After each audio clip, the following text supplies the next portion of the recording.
Começa agora. Diário Econômico PicPay. Uma análise das principais informações que impactam os mercados, A economia global e do Brasil. Apresentação Marco Caruso. Bom dia, pessoal. Hoje é quinta, 4 de julho e este é o seu Diário Econômico. Finalmente, todos os ativos brasileiros conseguiram surfar a onda positiva vinda lá de fora, no dia em que mais de um risco aliviou bem. Até o nosso real valorizou mais de 2% e voltou para 5,55. E hoje pode até melhorar de novo, mas eu já volto nisso. Começando pelo SP500, mais um recorde histórico foi batido com os juros cedendo lá, com dados ali mais fracos dos Estados Unidos do que o estimado, alimentando argumentos de que o Fed começa mesmo a cortar as taxas de juros ainda esse ano. Aliás, setembro está querendo voltar para as apostas como primeira data ali de corte. O setor de serviços dos Estados Unidos contraiu num ritmo mais rápido em 4 anos, as folhas de pagamentos das empresas do setor privado, o emprego do setor privado, aumentou, mas num ritmo mais moderado, e os pedidos contínuos de auxílio-desemprego aumentaram pela 9ª semana seguida.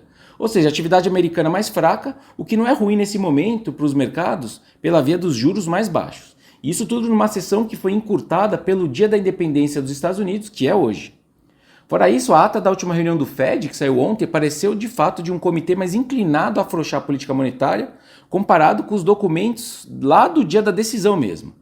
Não parece então que o pessoal do Fed abandonou totalmente a chance de virem 2 cortes ainda esse ano.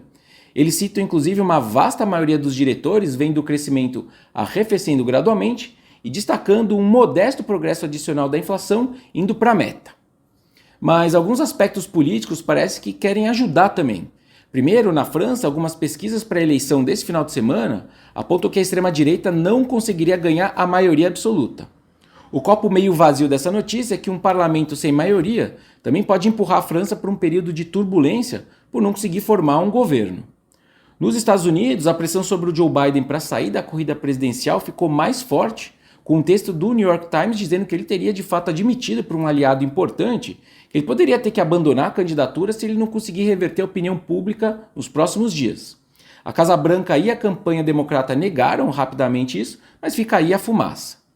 E por aqui, finalmente, a moderação do dólar também veio pela moderação no tom, lá em Brasília, e pelos sinais de moderação nas despesas públicas também.